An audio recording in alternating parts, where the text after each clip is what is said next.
بسم اللہ الرحمن الرحیم۔ السلام علیکم ورحمۃ اللہ وبرکاتہ۔ الحمدللہ رب العالمین والصلاة والسلام علی اشرف الانبیاء والمرسلین نبینا محمد وعلی آلہ واصحابہ اجمعین وبعد۔ تو سب سے پہلے تو اللہ تعالیٰ کی حمد ہے، اس کا شکر ہے کہ اللہ تبارک و تعالیٰ نے ہمیں اور آپ کو فقہ فی الدین، اللہ کے دین کے علم کے لیے، اس کی فقہ کے لیے یہ جو مجلس منعقد کی گئی ہے، اس مجلس میں اکٹھا ہونے کی توفیق عطا فرمائی۔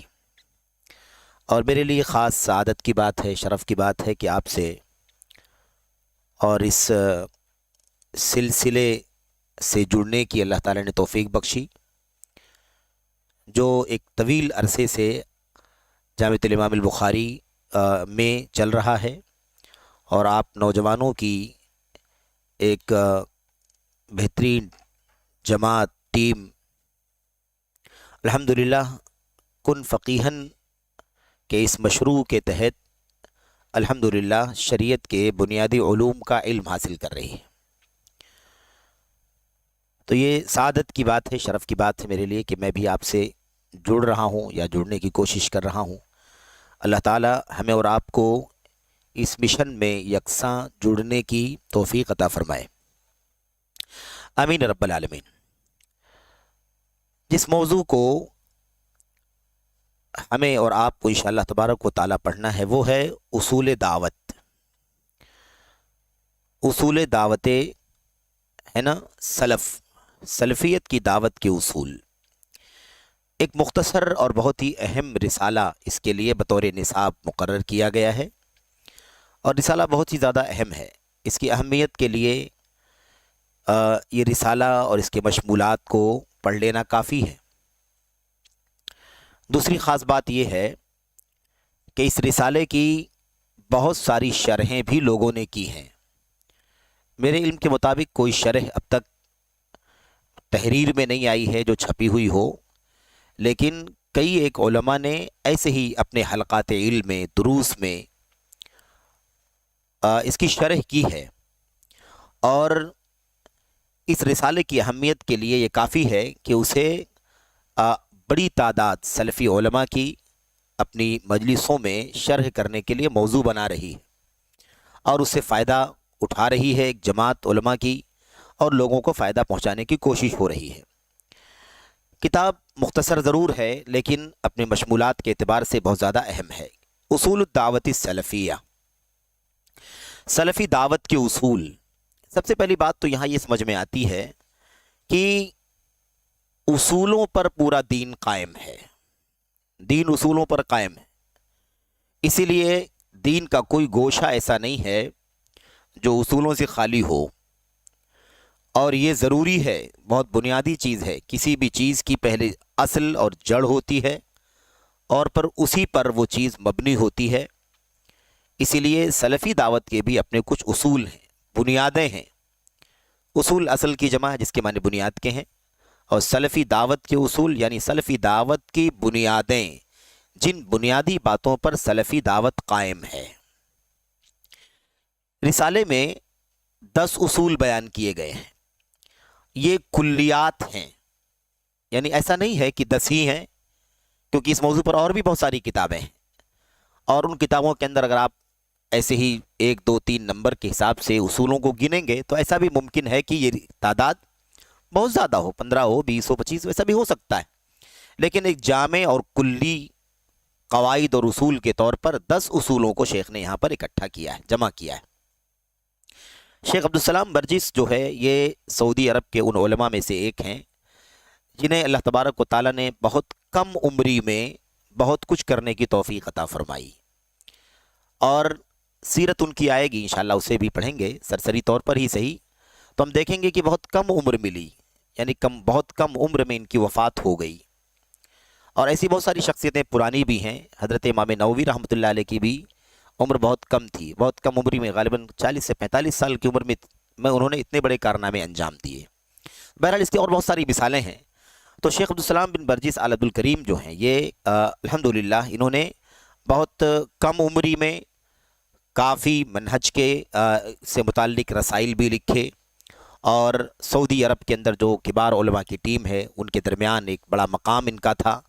انہوں نے جو بھی خدمات انجام دی ہیں علم کی، دعوت کی، وہ عام طور پر اصولی انداز کی چیزیں ہیں۔ سلفی دعوت کے اصولوں پر یہ رسالہ بہت زیادہ اہم ہے۔ علامہ البانی رحمۃ اللہ علیہ کے نام سے بھی ایک کتاب شائع ہوئی ہے، اصول الدعوت السلفیہ کے نام سے، غالباً یہی نام ہے۔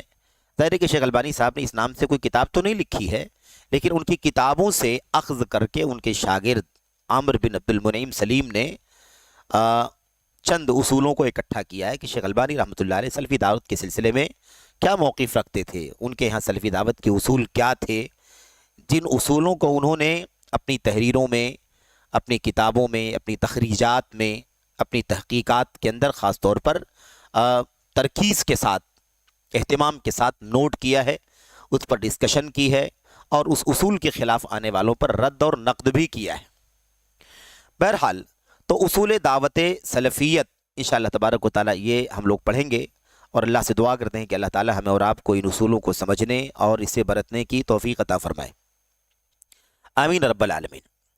اچھا، اب اصولوں کے بارے میں ہمیں یہ خاص بات جاننی ہے کہ اصول دو طرح کے ہوتے ہیں۔ اصول کیا ہوتے ہیں؟ دو طرح کے ہوتے ہیں۔ ایک اصول وہ ہیں جو صحیح معنوں میں اصول کہلانے کے حقدار ہیں۔ وہ کون سے اصول ہیں؟ جو اصول اللہ کی کتاب سے نکلتے ہوں، جو اصول نبی کریم صلی اللہ علیہ وسلم کی سنتوں سے نکلتے ہوں، جو اصول اللہ کے نبی صلی اللہ علیہ وسلم کے صحابہ اور پھر اس کے بعد ان کے تابعین اور تبع تابعین وغیرہ سے جو اصول نکلتے ہوں، ان اصولوں کو اصول کہا جاتا ہے، اور یہی در حقیقت اصول کہلانے کے حقدار ہیں۔ اس کے بعد اصول کی جو دوسری قسم ہے جو عام طور پر چلتی ہے لوگوں کے ہاں، وہ یہ ہے کہ ہم لوگ کوئی کام اپنی طرف سے ترتیب دیں اور کوئی مشن بنائیں، اور اس مشن پر عمل کرنے کے لیے خود اپنی طرف سے کوئی اصول ترتیب دیں۔ تو اب عام طور پر گفتگو میں، بات چیت میں اسے بھی اصول ہی کہا جائے گا، لیکن حقیقت میں وہ اصول نہیں ہے، کیونکہ یہ بات عقلی انداز کی بات نہیں ہے کہ آدمی اپنی عقلوں سے کوئی اصول نکال لے۔ یہ کوئی بات سیاست کی نہیں ہے کہ سیاسی انداز کے کچھ اصول بنا لیے جائیں۔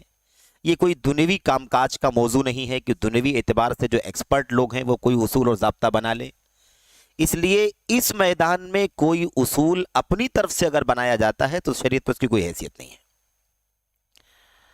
اور فرق کرنا بھی ضروری ہے کہ اصولوں کی بات ہو رہی ہے،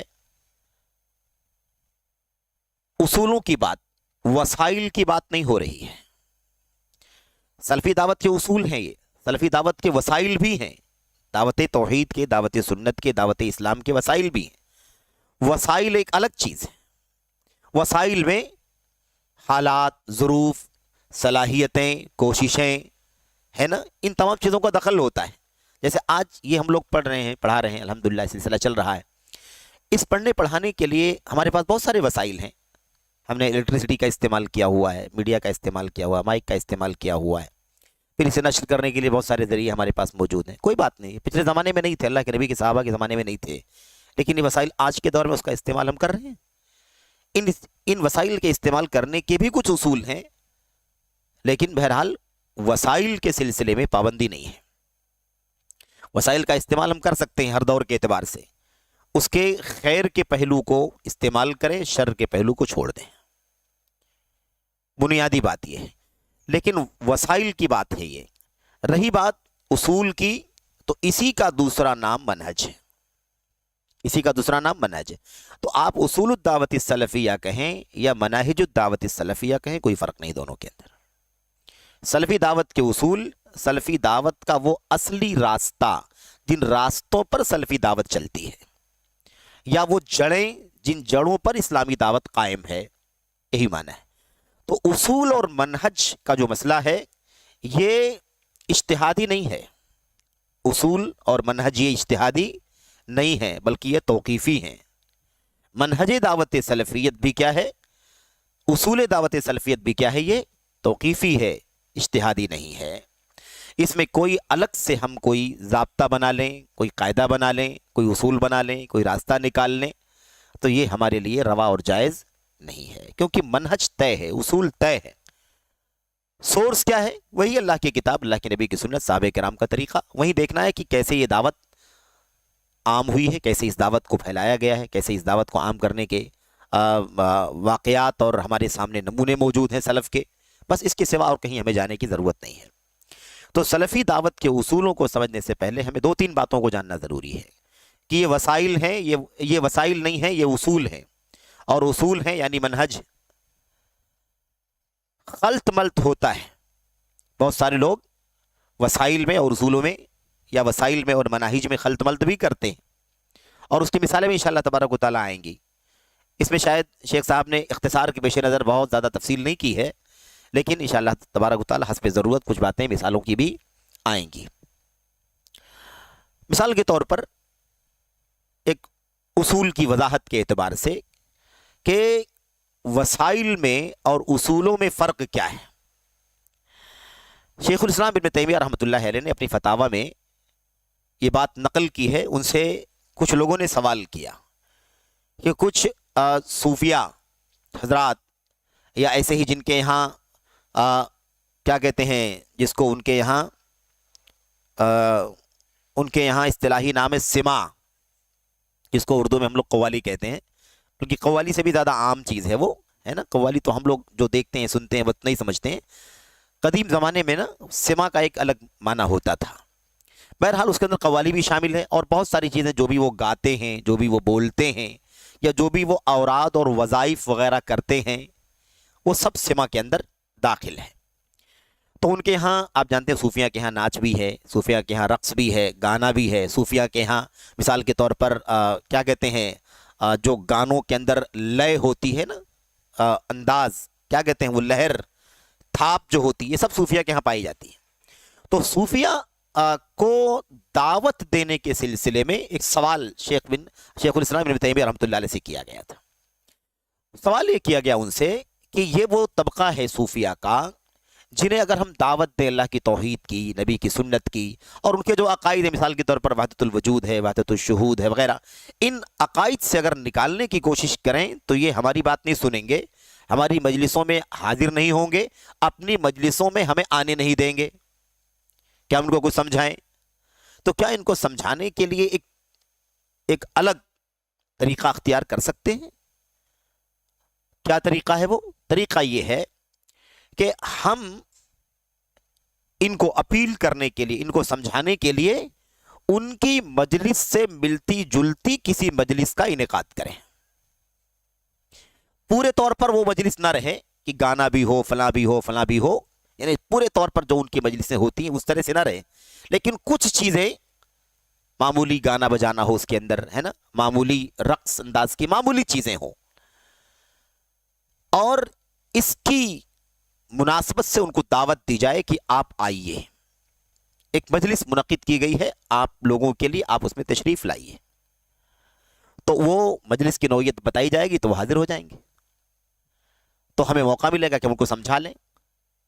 تو ہمیں ان کو سمجھانے کا موقع ملے گا، دعوت ہی کی لالچ، توحید کی نشر و اشاعت، سنت کی نشر و اشاعت، لالچ وہی ہے۔ اس مقصد کے پیش نظر ہم چاہتے ہیں کہ ایسا کریں۔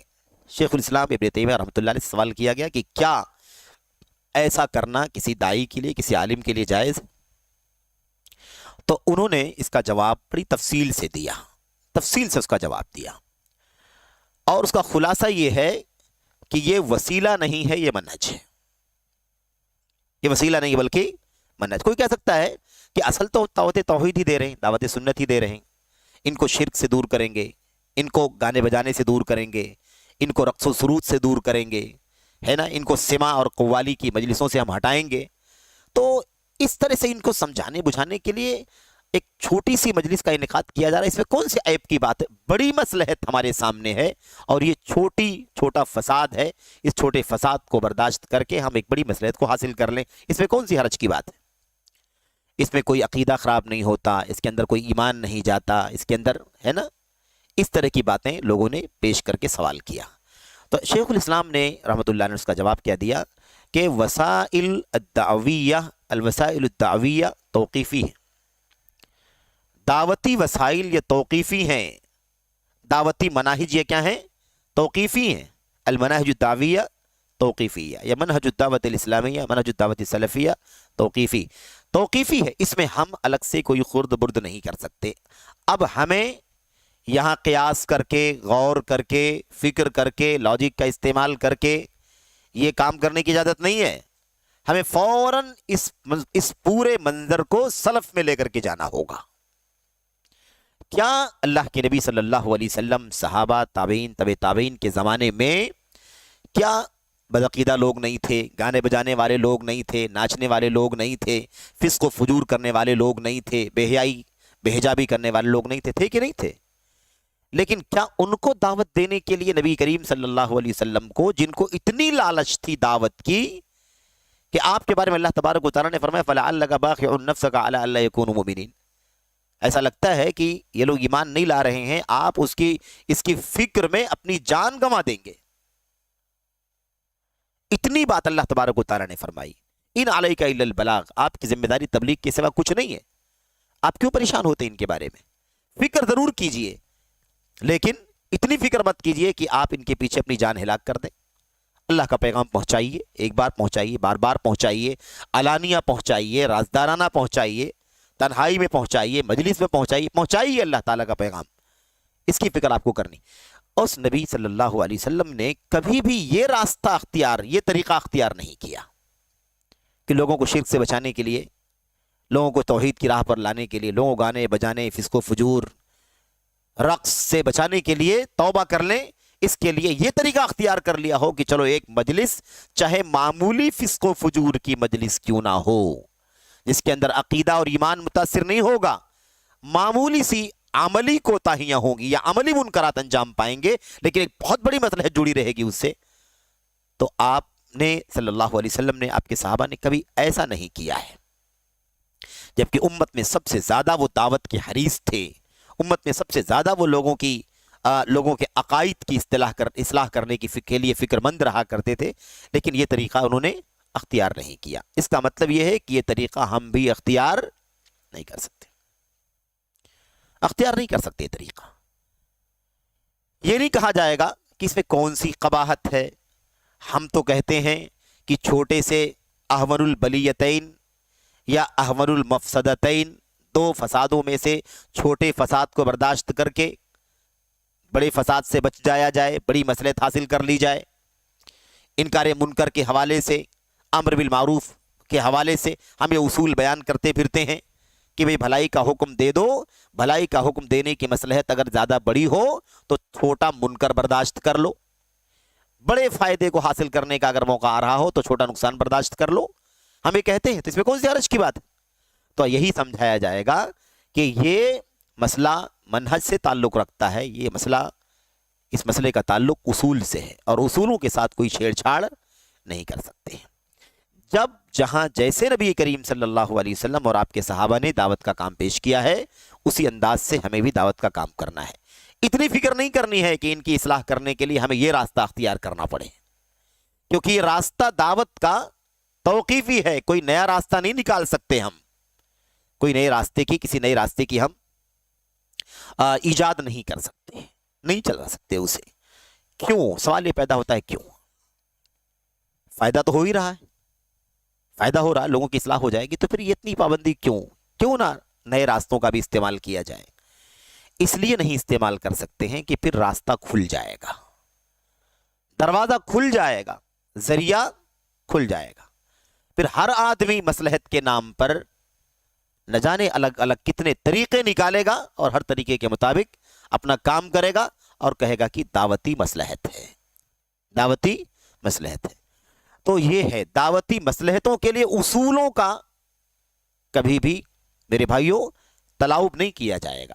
دعوتی مصلحتوں کے لیے وسائل کا استعمال ضرور کیا جائے گا، کوئی حرج کی بات نہیں ہے. وسائل کا استعمال، اس میں بھی پہلو غالب رہنا چاہیے کہ شر کا پہلو نہ ہو، خیر کا پہلو ہو، اور شر اور خیر دونوں کا پہلو ہو کسی وسیلے کے اندر، تو اس کی خیر کا پہلو غالب ہو، شر کا پہلو دبا ہوا ہو. یہ ضروری ہے. خیر، تو اصول دعوت ہمیں پڑھنا ہے، اور ہم دیکھیں گے انشاءاللہ تبارک و تعالیٰ کہ ان اصولوں میں کون سی باتیں بیان کی گئی ہیں.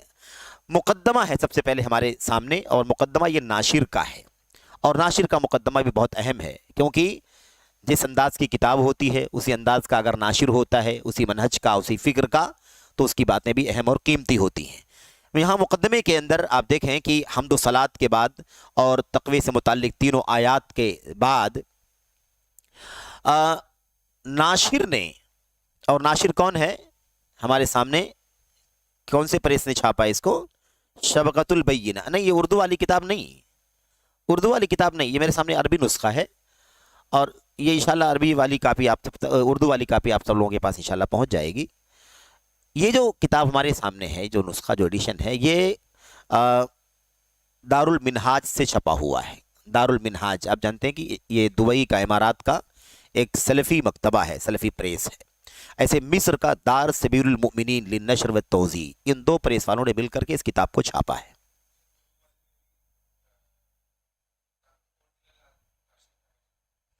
اچھا، مقدمہ ہے نا؟ ہاں پھر ٹھیک ہے۔ تو اس مقدمے کے اندر خاص بات ہمیں یہ پڑھنی ہے کہ مقدمے میں ناشر نے بھی بڑی اہم بات کی طرف اشارہ کیا ہے، جس سے پتہ چلتا ہے کہ یہ رسالہ کتنا زیادہ اہم ہے۔ اس کا خلاصہ پڑھ لیتے ہیں کہ اصل موضوع نہیں ہے یہ، اصل موضوع تو مصنف کی باتیں ہیں، انشاءاللہ اسے ہم پڑھیں گے۔ یہاں پر ناشر نے کیا کہا ہے؟ ناشر نے یہ بات کہی ہے کہ امت اسلامیہ یہ سب سے بہترین امت ہے، کنتم خیر امت، سب سے بہترین امت ہے۔ اور دیکھیے کہ خیر امت کے ساتھ جو شرط لگی ہوئی ہے وہ دعوت کی ہے، بھلائی کا حکم دینا، برائی سے روکنا۔ تو بھلائی اور برائی یہ امت کے اندر بہرحال موجود ہے، اور اس سلسلے میں امت کی ذمہ داری ہے کہ بھلائی کے کاموں کا حکم دے، برائی کے کاموں سے روکے۔ امر بالمعروف اور نہی عن المنکر میں جو سب سے بڑا پہلا کام کیا ہے؟ سب سے پہلا جو کام وہ یہ ہے کہ امر کی، معروف کی اور ایسے منکر کی شناخت ہو جائے۔ معروف اور منکر کی شناخت سب سے پہلی، کیونکہ آپ جانتے ہیں نا الحکم علی الشیء فرع عن تصورہ، فقہ، اصول فقہ کا قاعدہ ہے۔ اصول فقہ بھی پڑھ رہے ہیں نا آپ لوگ؟ فقہ پڑھ رہے ہیں، اصول فقہ پڑھ رہے ہیں کہ نہیں پڑھ رہے ہیں؟ ہاں، تو قواعد بھی انشاءاللہ تبارک تعالیٰ تھوڑے بہت تو آتے ہی ہیں۔ اصول فقہ میں قاعدے نہیں آتے، قواعد فقہیہ میں آتے ہیں، لیکن کچھ چیزیں ایسی ہیں جو عام قواعد کی ضمن میں آتی، تو ہر جگہ استعمال ہوتے ہیں وہ۔ تو کسی بھی چیز پر حکم لگانا یہ اس کے تصور کی فرع ہے، پہلے حقیقت سامنے آئے گی، بعد میں حکم لگایا جائے گا اس کے اوپر۔ تو مسئلہ یہ ہے کہ معروف کا حکم دینا ہے اور منکر سے روکنا ہے، تو پہلے تو معروف کی ماہیت سامنے آنی چاہیے، معروف کی حقیقت سامنے آنی چاہیے، منکر کی حقیقت سامنے آنی چاہیے۔ کیا ہے؟ ایسا نہ ہو کہ جس کو ہم معروف سمجھتے ہیں کوئی اس کو منکر سمجھتا ہو، جس کو ہم منکر سمجھتے ہیں کوئی اس کو معروف سمجھتا ہو۔ اور کیا ایسا ہو سکتا ہے کہ نہیں ہو سکتا ہے؟ ایسا ہو سکتا ہے، ہو سکتا ہے، ہو رہا ہے، ہو چکا ہے، اور ہوتا رہے گا۔ میرے بھائیو عزیزو، تو مسئلہ کیا ہے کہ معروف اور منکر کی شناخت اور اس کی پہچان بہت ضروری ہے۔ صحیح مسلم میں اللہ کے نبی صلی اللہ علیہ وسلم کی وہ لمبی حدیث ہے نا فتنوں سے متعلق، تُعْرَضُ الْفِتَنُ عَلَى الْقُلُوبِ كَالْحَصِيرِ عُودًا عُودًا، فتنوں کے حملے دلوں پر ہوں گے، اور بہت زیادہ فتنے دلوں پر آئیں گے، مسلسل فتنے دلوں پر آئیں گے۔ اس کے اخیر میں اللہ کے نبی علیہ السلام نے کیا فرمایا ہے؟ آپ نے فرمایا تھا حَتَّى يَصِيرَ الْمَعْرُوفُ مُنْكَرًا وَالْمُنْكَرُ مَعْرُوفًا۔ جب دلوں پر فتنوں کا حملہ ہو جائے گا اور وہ دل فتنوں کو سنبھال نہیں سکے گا، یعنی دفاع نہیں کر سکے گا، بلکہ فتنوں کو ہضم کر لے گا، جذب کر لے گا، روایت میں ہے اشربا، پلا دیا جائے گا، یعنی جذب کر لے گا، تو ہوگا کیا؟ معروف منکر دکھائی دے گا اور منکر معروف دکھائی دے گا۔ یا روایت کے اندر یہ ہے کہ لا یعرف معروفا ولا ینکر منکرا، نہ معروف کو پہچانے گا نہ منکر کو کا انکار کرے گا، الا ما اشرب من ہوا، بس اسی پر چلے گا جو اس کی خواہشات میں پلا دیا گیا ہے، یعنی فتنے جو اس کے دلوں کے اندر گھر کر چکے ہیں اسی کے مطابق، اسی کی روشنی میں وہ کیا کرے گا؟ معروف منکر کو پہچانے گا، یعنی معروف اور منکر کا اعلان کرے گا، معروف اور منکر کے بارے میں کہے گا۔ جس چیز کو منکر سمجھے گا وہی منکر، جس چیز کو معروف سمجھے گا وہی معروف، جبکہ شریعت اسلامیہ کے اندر جو منکر ہے وہ منکر ہے اور جو معروف ہے وہ معروف ہے۔ لیکن وہ چونکہ فتنوں کی زد میں چلا جائے گا وہ دل، اس لیے معروف اور منکر کی تمیز، معروف اور منکر کی شناخت ختم ہو جائے گی۔ اسی لیے آج ایسے بھی حالات امت میں چل رہے ہیں کہ توحید کو شرک سمجھا جا رہا ہے اور شرک کو توحید۔ ایسا ہے کہ نہیں ہے؟ صوفیہ کہتے ہیں کہ نہیں کہتے ہیں؟ صوفیہ توحید کو شرک کہتے ہیں. صوفیہ ہماری اس توحید کو کیا کہتے ہیں؟ کہتے ہیں شرک ہے یہ. تو شرک کو کیا کہیں گے وہ؟ توحید کہیں گے. ظاہر سی بات ہے ان کے ہاں شرک دنیا کا سب سے بدترین شرک جو موجود ہے وہ صوفیہ کے ہاں موجود ہے، وحدت الوجود کا. اور ان کے ہاں کیا ہے؟ ان کے ہاں عین توحید ہے، وہ عین توحید ہے، توحید الوجود جس کو کہتے ہیں وہ. بہرحال تو اس شرط کے ساتھ کہ امر بالمعروف اور نہی عن المنکر کے فریضے کو امت انجام دے. اگر امت اس فریضے کو انجام دے گی کما حق کہو، تو اس شرط کے ساتھ یہ امت سب سے بہترین امت ہے. اس سے یہ بات بھی سمجھ میں آ جانی چاہیے کہ امت کا ایک ایک فرد اس کے اندر شامل نہیں ہے. کنتم خیر امت اخرجت للناس تأمرون بالمعروف وتنہون عن المنکر. اب امت محمد کے سوا دنیا میں کوئی ہے؟ کوئی نہیں ہے. ٹھیک ہے، امت دعوت ہے، امت اجابت ہے، مان لینے والے ہیں اور نہ ماننے والے. نہ ماننے والوں کو چھوڑ دیا جائے، ماننے والوں کو لے لیا جائے. کیا ماننے والے جو پوری امت ہیں، کیا ایک ایک فرد اس خیریت میں شامل ہے؟ نہیں شامل ہے. شرط کے ساتھ شامل ہے. جو شرط آگے ہے تأمرون بالمعروف وتنہون عن المنکر. تو معروف کی شناخت، ماہیت، حقیقت، منکر کی ماہیت، شناخت، حقیقت سب جاننے کے بعد اس مشن پر کاربند رہے، اس کو انجام دے، تو امت کا وہ طبقہ، وہ فرد، وہ حصہ خیر امت کہلائے گا. تو اس لیے یہ بات سمجھ میں آنی چاہیے، ورنہ اگر ہم اس کو عام کر دیں گے بغیر شرط کے تب تو سارے کے سارے خیر امت میں شامل ہو جائیں گے.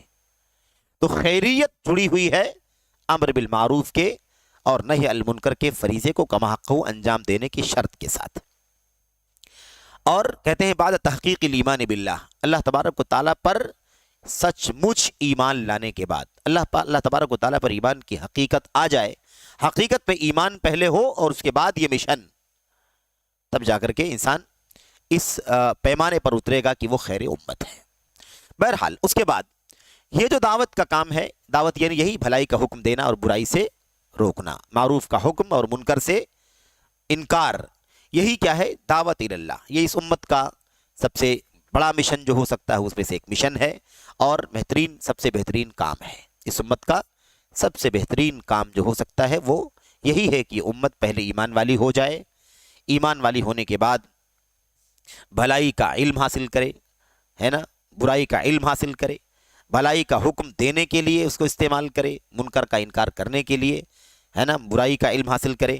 اور پھر اس کے بعد یہ مشن جو اللہ تبارک و تعالیٰ نے عطا فرمایا ہے، وَمَنْ أَحْسَنُ قَوْلًا مِّمَّنْ دَعَا إِلَى اللَّهِ وَعَمِلَ صَالِحًا، اس سے اچھا کوئی نہیں ہو سکتا. اور آپ اس آیت کریمہ کو بھی آپ دیکھیں، اس میں کتنی شرطیں ہیں. اللہ تعالیٰ نے فرمایا کہ اس سے اچھی بات بولنے والا کوئی نہیں ہو سکتا جو اللہ تبارک و تعالیٰ کی طرف لوگوں کو بلائے، جو لوگوں اللہ تعالیٰ کی طرف بلائے. ان تمام الفاظ پر مفسرین نے اور خاص طور پر علماء دعوت سلفیت نے خاص طور پر تعلیق لگائی ہے اور بہت مفید باتیں بتلائی ہیں. سب سے اہم چیز یہ ہے کہ ممن دعا الی اللہ دعوت ہونی چاہیے. اس کا مطلب ہے کہ ایسے بھی لوگ ہوں گے دنیا میں جو الی غیر اللہ بلائیں گے، الی اللہ نہیں ہوں گے بلکہ الی غیر اللہ ہوں گے. اس سے ثابت ہوتا ہے کہ یہ مسئلہ بھی امت کے اندر پایا جائے گا. یہ سعادت، یہ شرف، یہ مقام، یہ امتیاز اللہ تبارک و تعالیٰ نے ان کے لیے بتلایا ہے جو اللہ تبارک و تعالیٰ کی طرف بلانے والے ہوں. اب اللہ کی طرف نہیں بلائیں گے تو کہاں بلائیں گے؟ کس چیز کی طرف بلائیں گے؟ بہت ساری چیزیں ہیں نا. اللہ کے سوا تو سب کچھ. آدمی اپنی ذات کی طرف بلائے، آدمی اپنے بینر کی طرف بلائے، آدمی اپنی شخصیت کی طرف بلائے، آدمی اپنے مفاد کی طرف بلائے، آدمی اپنے دنیاوی اغراض و مقاصد کی طرف بلائے، آدمی اپنے باپ دادوں کی طرف بلائے، آدمی اپنی پرانی ریت روایت اور عادات و اطوار کی طرف بلائے. بہت ساری چیزیں ہو سکتی ہیں، بہت ساری چیزیں ہو سکتی. اس کے اندر جو سب سے زیادہ خاص اور اہم بات ہے آج کل کے اس دور میں وہ یہ ہے کہ لوگوں نے دعوت کے اس مشن کو نہ سمجھنے کی وجہ سے، اور سب سے بہتر یہی ہے کہ ہم معذور سمجھیں کہ لوگوں نے سمجھا نہیں ہے، لا علمی ہے، جہالت ہے. نیتوں پر عمل کرنے سے بہتر یہی ہے نا، پہلے عام بات یہی کہہ لینا بہتر ہے. ورنہ جن کی نیتوں کا پتہ ہے، جو لکھا انہوں نے اپنے اہداف اور مقاصد کو، پھر ان کے بارے میں ویسے بات کی جائے گی. ورنہ عام بات ہمیں کہیں کہ نادانی میں اور جہالت میں لوگوں نے اس مشن کو، اس نقطے کو نہیں سمجھا، اور نہ جانتے ہوئے اللہ کی طرف بلانے کے بجائے الی غیر اللہ بلا رہے ہیں، اپنی ذاتوں کی طرف، اپنے اماموں کی طرف، اپنے پیروں کی طرف، باپ دادوں کی طرف، اپنی اپنی تنظیموں کی طرف، اپنے اپنے میرے بھائیوں فرینڈز کی طرف، جو کچھ بھی انہوں نے قائم کر رکھا اس کی طرف بلا رہے ہیں۔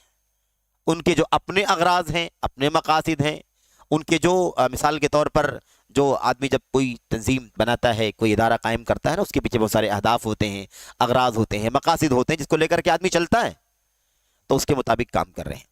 اچھا، بات شروع میں آئی تھی کہ اصول کسے کہا جاتا ہے؟ صحیح معنوں میں اصول وہی ہے جو اللہ کی کتاب، نبی کی سنت سے نکلے، صحابہ کی زندگیوں سے نکلے، ورنہ اصول جو لوگ بناتے ہیں ان اصولوں کو تجوزاً، میں کہتا ہوں کہ میرا اپنا ایک اصول ہے، تو میرا اپنا جو اصول ہے وہ میرا اپنا اصول ہے، قرآن و سنت کا ہو کوئی ضروری نہیں ہے۔ میں نے اپنی زندگی جینے کے لیے، میں نے اپنا کام کرنے کے لیے ایک اپنا طریقہ بنا رکھا ہے، اس طریقے پر میں چلتا ہوں، تو کوئی ضروری نہیں کہ وہ طریقہ کتاب و سنت کے مطابق ہی ہو۔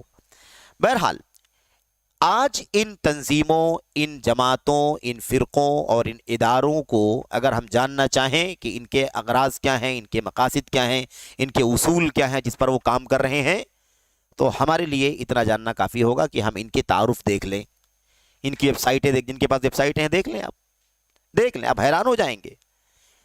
بظاہر دیکھنے کے لیے وہ دینی جماعتیں، بظاہر دیکھنے کے لیے وہ دعوتی جماعتیں، بظاہر دیکھنے کے لیے وہ امت کی خیرخواہی کے نام پر شروع ہوتی ہیں، لیکن اگر آپ اندر ان کے اغراض مقاصد دیکھیں گے تو حیران ہو جائیں گے۔ اس میں سیاست بھی شامل ہے، اس میں دنیا بھی شامل ہے، اس میں کھیل کود بھی شامل ہے، اس کے اندر انجوائمنٹ بھی شامل ہے، ان کے اندر مطلب یہ ان کے اصولوں میں، یعنی ہماری جماعت ان سارے پہلوؤں پر کام کرتی ہے۔ تو اب آپ سوچئے کہ وہ کیا صرف اللہ ہے؟ وہ صرف اللہ کی ضرورت ہے۔ اللہ کا مطلب کیا ہے؟ اللہ کی توحید، اللہ کا دین، اللہ کی بندگی، اللہ کی شریعت، اللہ کا حلال، اللہ کا حرام، اسی دائرے میں گھومنا چاہیے، بس اس کے سوا اور کوئی چیز نہیں ہونی چاہیے۔ اچھا، سیاست کی ضرورت ہے کہ نہیں انسان کو؟ بالکل ضرورت ہے۔ ایک نظام تو زندگی کے اندر قائم رہتا ہی ہے، جس نظام کو انسان چاہتے نہ چاہتے بھی فالو کرتا ہے۔ تو اگر اس میں بھی اگر ہم اسلام کو داخل کریں تو اس کا مطلب یہ تھوڑی نہ ہے کہ آدمی اپنی سیاست کا نظام بنا لے اور اس کی طرف لوگوں کو بلانا شروع کر دے۔ یہ سیاسی نظام بھی اللہ تبارک و تعالیٰ کے دین کے تابع ہونا چاہیے، اللہ کے دین کے تابع رہ کر کے کوئی سیاسی نظام بھی چلنا چاہیے، چلایا جانا چاہیے۔ اچھا جناب، اس کے بعد دیکھیے آگے اللہ تعالیٰ نے کیا فرمایا؟ وَعَمِلَ صَالِحًا۔ دعوت کی بنیادوں میں سے ایک بنیاد ہے کہ دائی عمل کرنے والا بھی ہو۔ دائی کیا ہو؟ عمل کرنے والا بھی ہو۔ اگر صرف اور صرف بلانا سب سے اچھا کام ہوتا نا تو وہ عمل صالحا اللہ تبارک و تعالیٰ نہیں بولنے کی ضرورت نہیں تھی۔ تو اس کا مطلب یہ ہے کہ صرف اور صرف علم اور علم کی طرف بلانا کافی نہیں ہے، علم کے مطابق عمل کرنا بھی ضروری ہے۔ اور اس وقت تک علم نافع نہیں ہو سکتا ہے جب تک کہ اس پر عمل نہ ہو رہا ہو۔ علم نافع اسی علم کو کہا جاتا ہے جس علم پر عمل کیا جا رہا ہو۔ جو علم عمل سے خالی ہے وہ علم نافع نہیں ہے۔ تو جب علم نافع نہیں، اس کی دعوت کیسے دی جا سکتی ہے؟ غیر نافع علم کی دعوت ہوگی۔ اس بات کو ابن القیم رحمۃ اللہ علیہ نے بہت اچھے انداز میں لکھا ہے مدارج السالکین میں، اور نقطہ دیکھو کیسے لکھا ہے۔ ابن القیم رحمۃ اللہ علیہ نے جو باتیں لکھی ہیں حقیقت میں ایسا لگتا ہے کہ صدیوں میں ایسی باتیں آپ کو دیکھنے پڑھنے میں نہیں ملیں گی۔ انہوں نے کہا کہ جو علماء، جو دعات دعوت کا، تبلیغ کا، اللہ کے دین کے نشر و اشاعت کا کام کر رہے ہیں اور محنت سے کر رہے ہیں، کوشش کر کے کر رہے ہیں، لیکن وہ عمل نہیں کر رہے ہیں اس کے اوپر، یا عمل کر رہے ہیں اور عمل میں ان کے کوتاہیاں موجود ہیں، منکرات موجود ہیں، حرام موجود ہیں، کبائر صغائر گناہ ان کے ہاں موجود ہیں، کہتے ہیں کہ یہ علماء اور دعات ایک کام نہیں کر رہے، دو کام کر رہے ہیں۔ ایک کام وہ بلانے کا کام کر رہے ہیں زبان سے، قلم سے، اور دوسرا کام وہ روکنے کا کام کر رہے ہیں اپنے کردار سے۔ تو زبان سے، قلم سے تو بلا رہا ہے، وہ دائی ہے، عالم ہے، مبلغ ہے اللہ تبارک و تعالیٰ کے دین کا، لیکن عمل میں کوتاہی کی وجہ سے یا بدعملی کی وجہ سے، گناہوں میں، منکرات میں ملوث ہونے کی وجہ سے جو عوام کے سامنے دکھائی دے رہا ہے یا عوام کے علم میں ہے، اس کی وجہ سے وہ اپنے کردار سے ان کو اللہ کے دین سے دور کر رہا ہے. اس لیے وہ عامل صالحین کی شرط اللہ تبارک و تعالیٰ نے لگائی ہوئی ہے. اور یہ ایسی شرط ہے نا جو کبھی مطلب اسے دور نہیں کیا جا سکتا. لا ينفق، الگ نہیں ہو سکتی یہ شرط. تو علم کے ساتھ دعوت، علم کے ساتھ عمل ہے، پھر دعوت ہے. علم کے ساتھ عمل اگر نہ ہو تو وہ علم نافع نہیں ہے. اس حوالے سے بہت ساری باتیں، بہت ساری حدیثیں نبی کریم صلی اللہ علیہ وسلم کہیں اللہ کے نبی نے فرمایا کہ اس عالم کے بارے میں، اس دائی کے بارے میں، یا اس قرآن کے پڑھنے والے کے بارے میں. اور قاری قرآن جب اللہ کے نبی کے زمانے کے حوالے سے کبھی آپ پڑھیں نا، تو اس کا مطلب صرف قاری نہیں ہوتا ہے آج کل کی طرح، یعنی قرآن پڑھنا آتا ہے اس کو، یا تجوید وغیرہ اس کو آتی ہے، یا مطلب قرآن کے قواعد اور اصول کے مطابق وہ قرآن پڑھتا ہے، یہی معنی نہیں ہوتا ہے. قاری قرآن کا مطلب اللہ کے نبی کے صحابہ کے دور میں دین کا عالم اور فقیہ ہوتا ہے. قرائے صحابہ یعنی علماء صحابہ، فقہائے صحابہ، جن قرہ کو اللہ کے نبی علیہ السلام نے بھیجا تھا، ہے کہ نہیں، 70 شہید کر دیے گئے تھے، وہ صرف قرآن کے پڑھنے والے نہیں تھے. کیونکہ یہ تو ہمارے ہاں الگ الگ ہو گیا نا بھائی، ہماری اس دور میں الگ ہو گیا، یا اس دور میں الگ ہو گیا کہ قرآن کو پڑھ لینا، قرآن کو یاد کر لینا، تجوید کے ساتھ اس کی مطلب الفاظ کی تلاوت کر لینا ایک الگ کام بن گیا، اور اس کے بعد اس کو پڑھنے سمجھنے کا کام الگ سے بعد میں آتا ہے. یہ تفریق ہمارے ماحول کی ہے. اللہ کے نبی صلی اللہ علیہ وسلم کے زمانے میں ایسا نہیں تھا. میرے بھائیوں، کہتے ہیں کہ ہم علم اور عمل دونوں سیکھتے تھے ساتھ ساتھ میں. ہم 10 آیتیں پڑھتے تھے اور 10 آیتوں کے معنی کو، اس کے الفاظ کے معنی، اس کی تفسیر کو، اس کی تعویل کو، اس کے ناسخ کو، اس کے منسوخ کو، ہے نا، اس کے فوائد کو، اس سے مستنبط ہونے والے مسائل کو، تمام چیزوں کو سیکھنے کے بعد تب اگلی 10 آیتوں کو پڑھتے تھے اور آگے اس کی تفسیر کو پڑھتے تھے. تو جو قرہ اللہ کے نبی کے زمانے میں ہوا کرتے صحابہ کرام، یہ قرہ یعنی بڑے بڑے علماء، چوٹی کے امام جن کو ہم کہہ سکتے ہیں، یہ مقام ان کا ہوتا تھا. بہرحال تو اللہ کے نبی علیہ السلام نے اپنی کئی حدیثوں میں اس مضمون کو بیان فرمایا کہ جو شخص، جو عالم، جو بھی قاری قرآن یعنی عالم دین لوگوں کو خیر کی بات بتلاتا ہو، خود اس پر عمل نہ کرتا ہو یا عمل میں کوتاہی کرتا ہو، منکرات میں، اللہ کے نبی نے فرمایا ایک آدمی لوگوں کو نماز کی تلقین کرتا ہو، وہ ینام عن الصلاۃ، اور نماز سے سو جاتا ہو، نماز چھوڑ کے سو جاتا ہو، لوگوں کو اللہ تبارک و تعالیٰ کے کلام قرآن کریم کو پڑھنے سیکھنے کی تلقین کرتا ہو، اور قرآن کریم کو پڑھنے سے، قرآن کریم کا علم حاصل کرنے سے سو جاتا ہو، غفلت کا شکار ہو جاتا ہو. اللہ کے نبی فرماتے ہیں اس کی مثال ایسے ہی ہے جیسے وہ کسی کو چراغ دکھا رہا ہو اور خود اندھیرے میں ہو. کسی کو چراغ دکھا رہا ہو، روشنی پھیلا رہا ہو اپنے، اور خود کہاں ہو، اندھیرے میں ہو.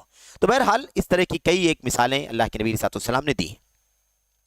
تیسری جو بات ہے، وقال اننی من المسلمین، یہ تو سب سے اہم مسئلہ ہے آج کے دور کا.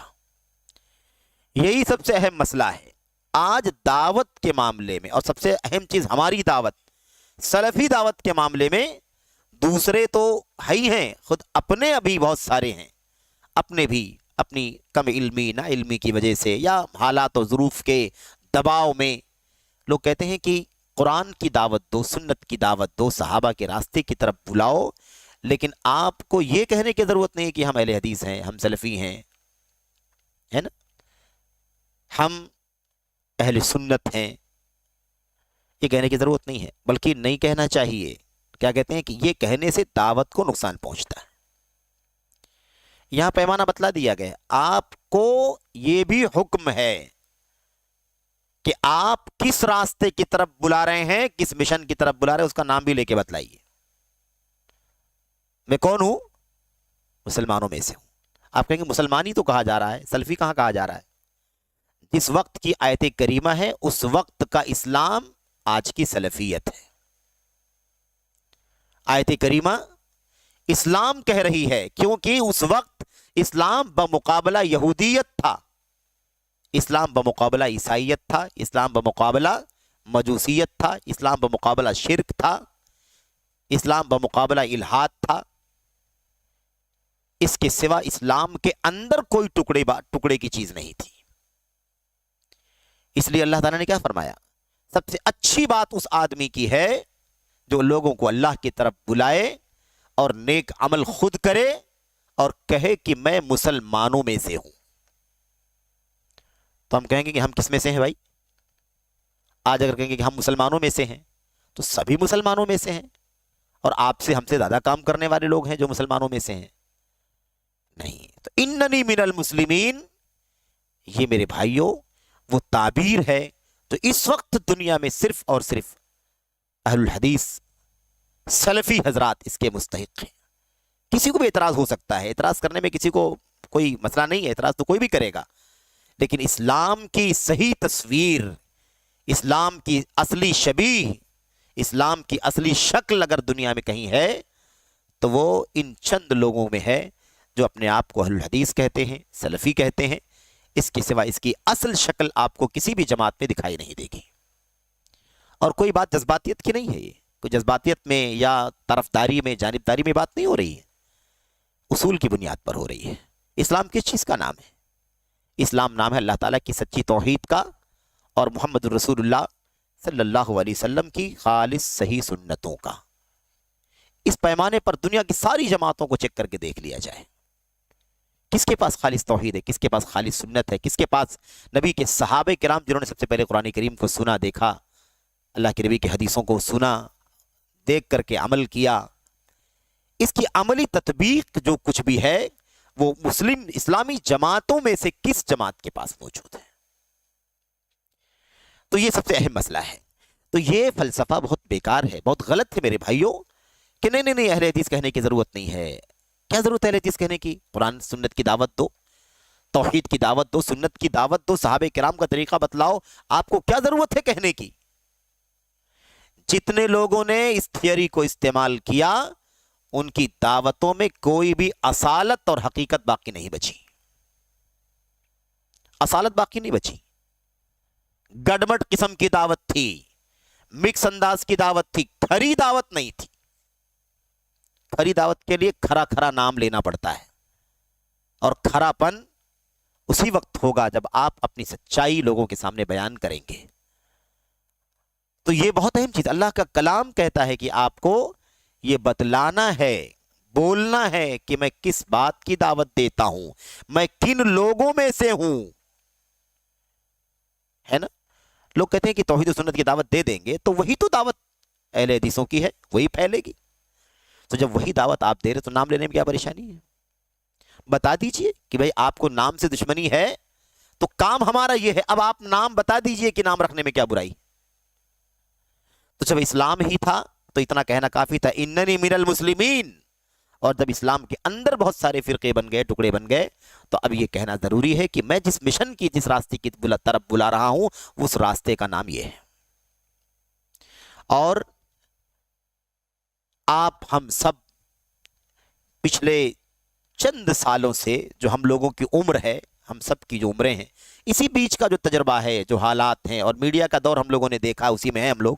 تو ہم بہت کچھ اس پچھلے 10-15 سال کے بیچ کے حالات کو ہم جان بھی سکتے ہیں. جتنی بھی دعوتی سرگرمیاں ہوئی ہیں، چھوٹے پیمانے پر، بڑے پیمانے پر، چھوٹے وسائل کی مدد سے، بڑے وسائل کی مدد سے، ان تمام دعوتوں، ان تمام دعوتی سرگرمیوں میں جہاں کتاب و سنت کی بھی دعوت دی جاتی رہی لیکن نام نہیں بتایا گیا، نام نہیں لیا گیا، ان کی دعوتیں خالص نہیں باقی بچی. خالص نہیں، کھری دعوت نہیں ہے ان کی. ان کی دعوتیں دوسری دعوتوں کے ساتھ گڈمڈ ہو رہی ہیں، مکس ہو رہی ہیں. ایک بات. دوسری بات کیا ہے؟ کوئی چیز کو مانے نہ مانے، حقیقت یہی ہے کہ جب تک آپ نام نہیں لیں گے تب تک آپ کی باتیں بھی دباؤ میں رہیں گی، آپ کا پیغام بھی اتنا کھرا کھرا نہیں رہے گا. کیونکہ جب آپ نام ظاہر کرنے سے دباؤ میں ہیں تو کیا پورا مشن کھول کر کے بیان کر پائیں گے؟ دباؤ میں رہیں گے. کوئی مانے نہ مانے. اس کی مثالیں ہیں، پورا لمبا موضوع حصول دعوت کا، انشاءاللہ سب آئے گا دھیرے دھیرے، ہم لوگ بات کریں گے، یہاں بھی کریں گے، وہاں مناہج میں بھی بات آئے گی انشاءاللہ تبارک و تعالیٰ. تو کہنے کا مطلب یہ ہے کہ یہ اتنی سی بات نہیں ہے کہ صرف نام نہیں لینا ہے، کام سارے کرنے ہیں، ایسا بھی نہیں ہے۔ جو نام نہیں لیتا ہے وہ کام بھی پورے نہیں کر پاتا ہے، کیونکہ وہیں سے ہمت وہیں سے ٹوٹ جاتی ہے جب آدمی نام لینے کی جرت نہیں کرتا ہے۔ اچھا، اب لوگ کہتے ہیں تو کیا کریں، کہیں ہلاکت کی نوبت آ جائے، بہت بڑی مصیبت آن پڑنے والی بات ہو تو کیا وہاں بھی نام لینا ضروری ہے؟ ٹھیک ہے، اچھی بات، وہاں نام لینا ضروری نہیں ہے، کیونکہ ایسی صورت میں آدمی مضطر ہو جائے گا، اور انکار منکر کے اصولوں کے مطابق جب کسی کام سے بڑا شر آنے کا اندیشہ ہو تو ایسی صورت میں اس سے رک جانے کا حکم دیا گیا شریعت کے اندر۔ تو اضطراری چیز ہے ایسی صورت میں تو ایک آدمی میرے بھائیوں کلمہ کفر بھی زبان سے کہہ سکتا ہے کہ نہیں؟ الا من اکرہ وقلبہ مطمئن بالایمان، تو کوئی حرج کی بات نہیں۔ تو یہ اضطراری چیزوں کو عام نہیں کرنا چاہیے، اضطراری چیزیں اضطراری ہوتی ہیں، اور عام معمول کی چیزیں عام معمول کی ہوتی ہیں۔ یہ باتیں جو کہی جا رہی ہیں یہ اضطرار کی نہیں کہی جا رہی ہیں، یہ معمول کی باتیں ہیں جو کہی جا رہی ہیں۔ اس کے بعد کہتے ہیں، عرض ناشر میں ہی کہتے ہیں کہ اللہ تبارک و تعالیٰ کی طرف جو دعوت دینے کا مقصد ہے وہ 4 ہے۔ ٹائم دیکھیے گا ورنہ جو ٹائم 5 منٹ، یہ جو 4 کہتے ہیں کہ دعوت اللہ کے جو مقاصد ہیں وہ کیا ہیں؟ وہ 4 ہیں۔ نمبر 1 پہلی چیز کیا ہے؟ اس بات 4 باتوں میں سے پہلی بات کیا ہے؟ العمل علی اعلاء کلمت اللہ فی الارض۔ سب سے پہلا مقصد اللہ تبارک و تعالیٰ کی کلمے کی بلندی روئے زمین پر، دنیا میں اللہ کی توحید کا کلمہ بلند کرنا، یہ دعوت اللہ کا سب سے پہلا مقصد ہے۔ چلو چیک کر کے دیکھ لیتے ہیں جتنی جماعتیں کام کر رہی ہیں کس کے یہاں یہ مقصد پورے طور پر پایا جاتا ہے، اعلاء کلمت اللہ فی الارض، اللہ کی توحید کا کلمہ دنیا میں بلند کرنا۔ لوگوں کے پاس لٹریچروں کی بھرمار ہے، لیکن آپ کو 100 صفحے کی کوئی کتاب ایسی نہیں ملے گی جس میں کتاب و سنت کے دلائل کی روشنی میں سچی توحید بتلائی گئی ہو۔ لوگ 50 سال کا جشن منا رہے ہیں، 100 سال کا جشن منانے جا رہے ہیں، لیکن اللہ کی توحید کا سچی توحید کا کوئی کام موجود نہیں ہے۔ تو سب سے پہلا کام کیا ہے دعوت اللہ کے مقاصد میں سے؟ ایک مقصد یہ ہے کہ اللہ کی توحید کا کلمہ دنیا کے اندر بلند کرنا ہے۔ دوسرا مقصد یہ ہے دعوت کے کام سے، وہ یہ ہے کہ اللہ تبارک و تعالیٰ نے نبوت کا سلسلہ ختم کر کے اس مشن کو آگے بڑھانے کی ذمہ داری اب اس امت کے اوپر ڈال دی ہے۔ تو ذمہ داری امانت ہماری گردن میں آگے کی نہیں آ گئی، تو اس کا اہل بن کر کے اس ذمہ داری کو ادا کرنا ہے۔ تو پہلے اہل بننا ہے، اور یہ اہل بن رہے ہیں، الحمدللہ پڑھ رہے ہیں، علم حاصل کر رہے ہیں، یہ اہلیت علم کے ذریعے سے۔ تو تبلیغ اور بیان کرنے کی جو امانت ہے اس امانت کو ادا کرنا، یہ دعوت اللہ کا دوسرا بنیادی مقصد ہے۔ نمبر 3 تیسرا جو مقصد ہے وہ کیا ہے؟ وہ یہ ہے کہ اسلام کے پہلے جتنے بھی ادیان دنیا میں آئے ہیں، ان ادیان میں سے جو ادیان آئے ہیں اسلام سے پہلے، ان میں سے جو آسمانی ادیان ہیں، آسمانی مذاہب ہیں، ان مذاہب کو چھوڑ کر کے، اور تھوڑی سی بات اور سمجھنا چاہیے کہ اسلام کے علاوہ جتنے مذاہب دنیا میں آئے وہ خاص ٹرم کے لیے تھے، خاص علاقے کے لیے تھے۔ تو جب خاص ٹرم اور خاص مدت کے لیے اور خاص علاقے کے لیے تھے تو ان ادیان اور مذاہب کی مصلحت اسی دور کے لیے تھی اور انہی لوگوں کے لیے تھی۔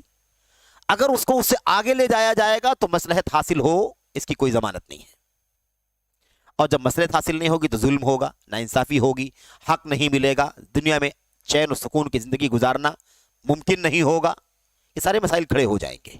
تو اس اعتبار سے اسلام سے پہلے جو آسمانی دین بھی ہیں وہ بھی اس کے اندر شامل ہے، اور جو غیر آسمانی دین ہیں انسانوں کے بنائے ہوئے وہ تو ہے ہی ہے اس کے اندر، اسلام کے علاوہ ادیان کے اندر۔ تو اللہ تبارک و تعالیٰ کے اس آخری دین کے علاوہ بقیہ ادیان کے اندر جو غیر آسمانی دین ہیں وہ سب کے سب، اور آسمانی دینوں کو ان کے دائرے سے باہر نکالنے کی وجہ سے ظلم دنیا کے اندر عام ہوا، اور اسلام کے پہلے ساری دنیا اسی کے اندر تھی کہ نہیں تھی؟ یعنی اسلام سے پہلے آسمانی ادیان، غیر آسمانی ادیان، آج بھی اسلام کی آمد کے بعد بھی بہت سارے آسمانی ادیان اور غیر آسمانی لوگوں کے بنائے ہوئے دھرم دنیا کے اندر چل رہے ہیں۔